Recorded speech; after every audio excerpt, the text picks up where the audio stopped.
अस्सलाम वालेकुम नाजरीन, welcome to Sunshine News and entertainment. नाजरीन ग्रामी, दुनिया अल्लाह ताला की तरफ से बनाए हुए मुख्तलिफ रंगों से मज़य्यन है। कहीं हद्दे निगाह रेगिस्तानों की चमकती रेत, कहीं सरसब्ज़ व शदाब इंतहाई घने जंगलात, कहीं आसमानों को छूते सफ़ेद पहाड़ और कहीं इंतहाई हसीन व जमील वादियाँ जिन्हें देखकर इंसान हैरत में गुम हो जाता है। दुनिया में बहुत सारे ममालिक ऐसे हैं जो इन वादियों की वजह से मशहूर हैं, लेकिन उनमें एक नाम पाकिस्तान का भी है। पाकिस्तान एक हसीन व जमील सरजमीन है जिसे कुदरत ने बेपनाह रंगों से नवाजा है। इसका शुमार दुनिया के खूबसूरत तरीन ममालिक में होता है। इस मुमलिकत खुदादाद में माशी या सियासी हालात जितने भी गैर यकीनी हों, लेकिन एक बात पूरी यकीन से कही जा सकती है कि कुदरती हुस्न और ख़ास तौर पर पहाड़ों से मोहब्बत करने वालों के लिए ये मुल्क एक जन्नत से कम नहीं। वैसे तो यहाँ समंदर, सहरा, दरिया, मैदान और खेत खलियान सब कुछ है, लेकिन जो चीज़ पाकिस्तान के हुस्न को सबसे ज़्यादा नुमाया मकाम अता करती है और उसे मुनफरद बनाती है, वो यहाँ के पहाड़ और वादियाँ हैं। पाकिस्तान में ऐसी छोटी बड़ी बेशुमार वादियाँ हैं, जिनमें से एक वादी कागान है।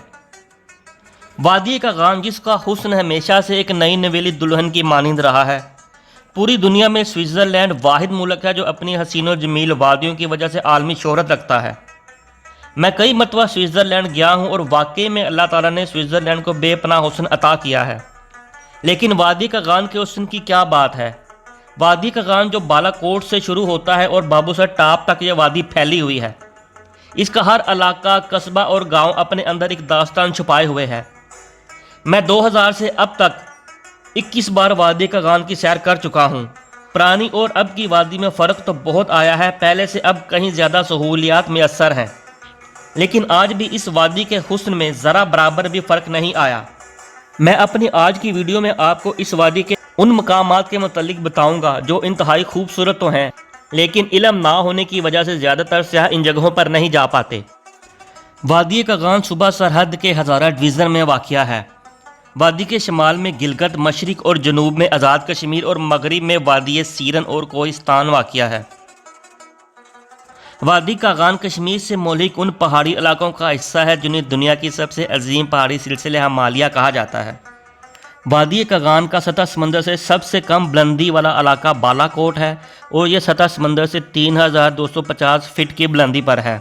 और वादी कागान का सबसे बुलंद तरीन मकाम मलका पर्वत की चोटी है जो 17,355 फीट की बुलंदी पर वाक़िया है। वादी कागान का कुल रकबा 1627 मरबा किलोमीटर है। मानसहरा जो वादी कागान के लिए गेट वे की हैसियत रखता है, मानसहरा से बालाकोट 38 किलोमीटर यानी 1 घंटे की मुसाफत पर है और बालाकोट से ही वादी कागान का आगाज़ होता है, यानी बालाकोट वादी कागान का सबसे पहला मुकाम है। शहर पर आने वालों के लिए यहाँ कम अज़ कम 2 दिन लाजमी रुकना चाहिए। बालाकोट के मतलब कुछ कहने से पहले मैं बताता चलूँ कि बालाकोट से पहले एक दरिया कन्हार शुरू होता है। दरिया कन्हार इस वादी की खूबसूरती में रीढ़ की हड्डी की मानिंद है। ये दरिया बालाकोट से शुरू होता है और झील लोलो पतसर तक फैला हुआ है। बालाकोट शहर जो दरिया कन्हार के दोनों किनारों पर आबाद है, इसे शोहदा की सरजमीन भी कहा जाता है। ये वादी का सबसे बड़ा और मरकज़ी शहर है। इसे वादी का तलीमी, सकाफ़ती और ख़ास तौर पर तजारती मरकज़ भी कहा जाता है। अगरचा इस शहर की सियाहती अहमियत ज़्यादा नहीं, लेकिन सैयद अहमद शहीद और शाह इस्माइल शहीद का मदफन होने के नाते से इस शहर को तारीख़ी हैसियत हासिल है। मूसा का मसल्ला और कोहे मकड़ा यहाँ के 2 बुलंद तरीन पहाड़ हैं। 8 अक्टूबर 2005 की सुबह पाकिस्तान में आने वाला ज़लज़ला, जिसकी शिद्दत रेक्टर स्केल पर 7.6 रिकॉर्ड की गई थी, इस ज़लज़ले का मरकज़ी मकाम बालाकोट शहर में था। इस वजह से बालाकोट मुकम्मल तौर पर तबाह हुआ और यहाँ पर रहने को एक भी घर सलामत ना बचा। आज 15 साल गुजर जाने के बाद बालाकोट पहले से ज़्यादा खूबसूरत बन चुका है। वादी कागान का अगला मकाम कुंड बंगला, जो बालाकोट के शमाल मगर में पहाड़ की चोटी पर वाक़िया है। ये सतह समंदर से 8,200 फीट की बुलंदी पर वाक़िया है। यहाँ 1930 में फॉरेस्ट रेस्ट हाउस तमीर किया गया था। यहाँ पहुँचने के 2 रास्ते हैं। पहला बालाकोट से सीधी चढ़ाई या शारान से बरास्ता शीतल गली यहाँ पहुँचा जा सकता है। दूसरा और सबसे आसान रास्ता मानसहरा के शंग्यारी रोड से जीप हायर की जाए, जो आपको जंगलों में घुमाती फिराती 2 घंटे में कुंड बंगला पहुंचा देगी।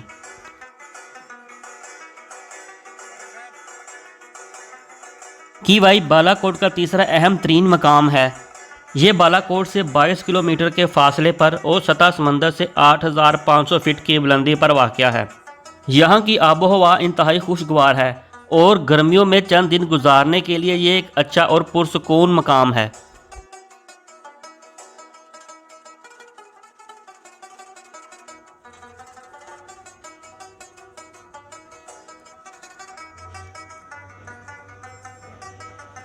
وادی کاغان کا اگلا مقام شوگرا جو سطح سمندر سے 7750 فٹ کی بلندی پر واقع ہے۔ ناران اور جھیل سیف الملوک کے بعد یہ اس وادی کا تیسرا سب سے مقبول ترین مقام ہے۔ شوگرا انتہائی دل نشین اور دل فریب ہونے کے ساتھ یہاں کی آب و ہوا بھی انتہائی خوشگوار ہے۔ کیوائی سے اس کا فاصلہ 8 کلومیٹر ہے۔ 8 کلومیٹر کی اس مسافت میں منظرنامہ بدل جاتا ہے اور جیسے آپ ایک اور دنیا میں پہنچ جاتے ہیں۔ میں 2000 میں جب پہلی مرتبہ یہاں آیا تو شوگرا اتنا ڈیولپ اور مشہور نہیں تھا، لیکن آج وقت گزرنے کے ساتھ ساتھ اس مقام نے بہت ترقی حاصل کی ہے۔ یہاں متعدد دکانیں ہیں، چھوٹے بڑے ہوٹلز اور ضرورت زندگی کی تمام اشیاء بآسانی مل جاتی ہیں۔ شوگرا سے مختلف سمتوں میں کچھ ٹریکس بھی نکلتے ہیں، سری، پایا اور مکڑا۔ یہ وہ مقام ہیں جن کے مناظر سے لطف اندوز ہوئے بغیر شوگرا کی سیر مکمل نہیں ہوتی۔ شوگرا سے 6 کلومیٹر کے فاصلے پر سری جھیل ہے۔ یہ چھوٹی سی جھیل جنگلی جھاڑیوں میں گھری رہتی ہے اور سردیوں میں سفید برف کا لبادہ اوڑھے رکھتی ہے۔ سری سے 2 کلومیٹر کے مسافت پر پایا کا بلند ترین مقام ہے۔ یہ سرسبز میدان ایک تخت کی مانند ہے جو سطح سمندر سے 10,000 سے زائد فٹ کی بلندی پر واقع ہے۔ یہاں کا موسم سارا سال غیر یقینی رہتا ہے۔ کوہ مکڑا جو وادی کاغان اور آزاد کشمیر کے درمیان واقع ایک پہاڑ کا نام ہے۔ اگرچہ مکڑا بہت بلند اور بالا پہاڑ نہیں ہے اور سطح سمندر سے اس کی بلندی 12,744 فٹ ہے، لیکن اس کا شمار وادی کی مشہور اور خوبصورت ترین پہاڑوں میں ہوتا ہے۔ شوگرا اور اس کے ساتھ منسلک یہ سبھی مقام دیکھنے کے لیے یہاں کم از کم 4 دن لازمی قیام کرنا چاہیے۔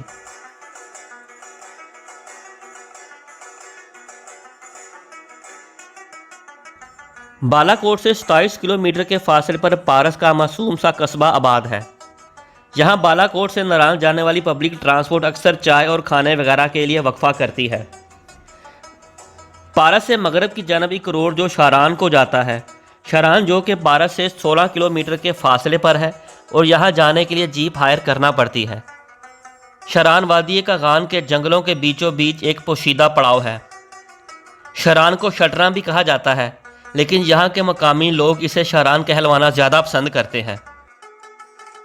شاران میں فارسٹ ریسٹ ہاؤس اور یوتھ ہاسٹل موجود ہے، جہاں کھانے پینے اور شب بسری کا بندوبست بآسانی ہو جاتا ہے۔ یہ سطح سمندر سے 8,000 فٹ کی بلندی پر واقع اور چاروں طرف سے انتہائی گھنے جنگلات میں گھرا ہوا ہے۔ شاران کسی مقبول ہل اسٹیشن کے مقابلے میں کہیں زیادہ پرسکون مقام ہے۔ یہ کیمپنگ کے لیے بھی انتہائی مفید اور آئیڈیل جگہ ہے۔ پارس سے شاہراہ کاغان پر فرید آباد گاؤں سے 2 کلومیٹر دریائے کنہار کے ساتھ ساتھ ایک پکنک پوائنٹ ہے، جہاں اکثر سیاح لطف اندوز ہوتے نظر آتے ہیں۔ یہاں شینو اور جرید 2 مقام ہیں۔ جرید جو شینو سے 2 کلومیٹر کے سفر پر ہے۔ جرید میں چھوٹے چھوٹے کارخانے بنائے گئے ہیں، جہاں مقامی لوگ جنگلات سے لائی گئی اخروٹ اور دیودر کی لکڑی سے فرنیچر اور ڈیکوریشن وغیرہ کے مختلف اشیاء بنائی جاتی ہیں۔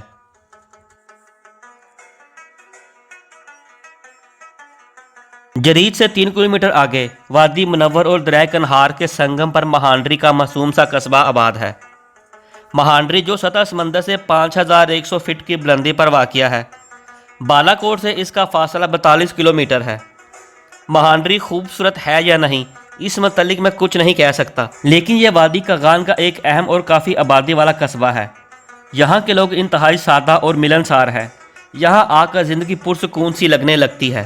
مہانڈری سے 8 کلومیٹر کے فاصلے پر بیلا کا قصبہ ہے، جہاں ایک بہت بڑا بازار بھی ہے۔ یہاں سے آپ ضرورت کی بہت ساری اشیاء بآسانی خرید سکتے ہیں۔